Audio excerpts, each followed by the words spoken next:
आबाद की तरफ से जो peaceful assembly and public order act है 2024 का, जिसके तहत इस्लामाबाद के हदूद में एहतजाज की प्रोहिबिशन इफ़ेक्टिवली प्लेस कर दी गई है। इस्लामाबाद हाई कोर्ट में ये कानून औरत मार्च इस्लामाबाद ने चैलेंज किया है। आज इसकी पहली समाअत हुई है।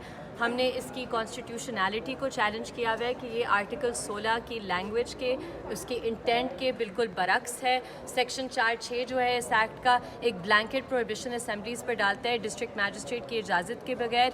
जो इसमें अपील प्रोसेस दिया गया है उसमें 15-15 दिन के टाइमलाइंस प्रोवाइड किए गए हैं और एग्जीक्यूटिव अथॉरिटीज़ के पास ये अपील और रिविज़न की रेमेडी लाई करती है। यानी कि अगर मैं एहतजाज करना भी चाहती हूँ और मैं अपील में कामयाब भी हूँ, मुझे फ़्रेश परमिशन अप्लाई करनी होगी, क्योंकि वो उस डेट जो प्रोटेस्ट का था वो तो गुजर गया होगा।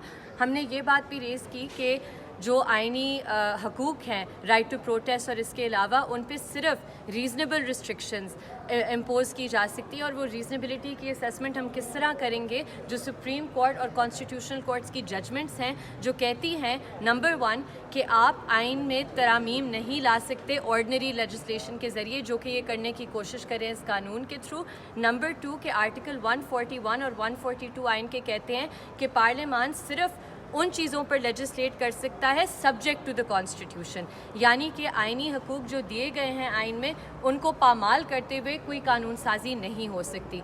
अब इसमें नोटिस किया गया है फेडरल गवर्नमेंट को through cabinet division, law ministry को और अटॉर्नी जनरल साहब को, क्योंकि कानून की कॉन्स्टिट्यूशनैलिटी को चैलेंज हुआ है।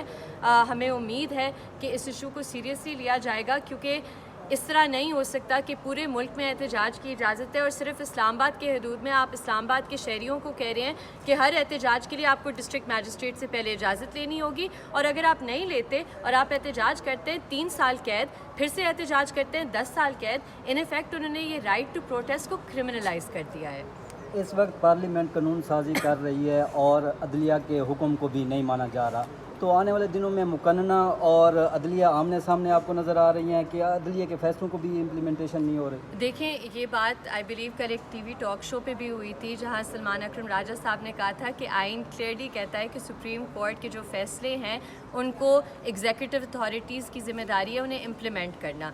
लिहाजा अगर एग्जीक्यूटिव अपने काम या अपनी ज़िम्मेदारी नहीं फुलफ़िल करी तो उनके ख़िलाफ़ अदालत को कॉन्सिक्वेंसेस इंश्योर करने होंगे। ऐसा नहीं हो सकता कि इधर फॉर एग्ज़ाम्पल अभी रिसेंटली जिस तरह हुआ है कि एहतजाज की इजाज़त दी जाती है, जब एहतजाज करने जाते हैं NOC कैंसिल हो जाते हैं, इधर कंटेम्प्ट में लोग आ रहे होते हैं। ये किस तरह का कानून का मजाक है? और आइनी अदालतों पर ये एक हमला है। हमले से कम ये तसव्वुर नहीं किया जा सकता। और अब आइनी अदालतों के हाथ में ये बॉल है कि वो देखें कि किस तरह किसका एहतसाब होगा। वो अपनी रिट को इस्टेब्लिश करने की ज़रूरत है। अच्छा, ये सवाल मैडम आमतौर पे उठता है कि जो कानून साजी गवर्नमेंट ने, पार्लियामेंट ने की, बेसिकली औरत मार्च के थ्रू आपने ये ज़ाहिरा इंसानी बुनियादी हकूक़ के केसेस लड़ती हैं, लेकिन ये जो सवाल अगर उठे कि औरत मार्च को ये ज़रूरत क्यों पेश आई?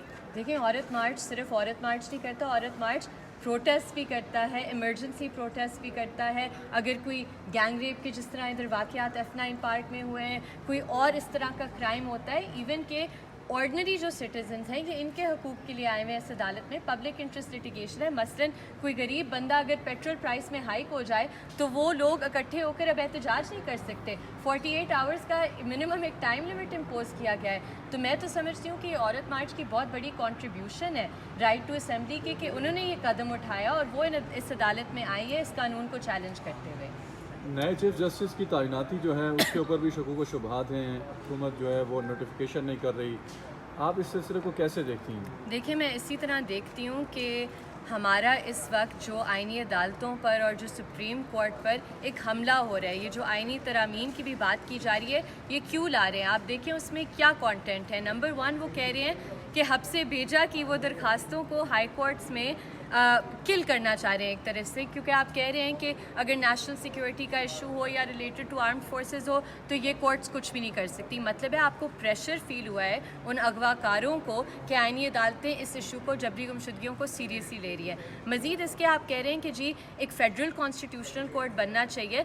फेडरल कॉन्स्टिट्यूशनल कोर्ट मुख्तलिफ किस तरह है सुप्रीम कोर्ट से? आपने वही इख्तियारात जो सुप्रीम कोर्ट के हैं फेडरल कॉन्स्टिट्यूशनल कोर्ट को दे दिए, इससे क्या होगा? सिर्फ आप कन्फ्यूजन पैदा कर रहे हैं। और ये जो एक मैलिफाइड इंटेंट नज़र आ रही है, बदनीयती नज़र आ रही है कि आप ये कोशिश कर रहे हैं कि क्योंकि सुप्रीम कोर्ट में आपको कुछ जजेस पसंद नहीं या वो आपके पसंद के मुताबिक फैसले नहीं दे रहे, तो you strip the supreme court of its powers. यही ये करना चाह रहे हैं। मैडम, आप कह रही हैं कि अदलिया आईनी अदालतों के ऊपर ज़िम्मेदारी बनती है, लेकिन हम यहाँ ये देख रहे हैं कि जजेस भी तकसीम है। जैसा कि प्रैक्टिस एंड प्रोसीजर की ऑर्डिनेंस जारी हुआ तो अभी उसकी सही खुश्क नहीं हुई थी, लेकिन चीफ जस्टिस ने उसके ऊपर इम्प्लीमेंटेशन करके साथ ही जजेस को उससे निकाल दिया।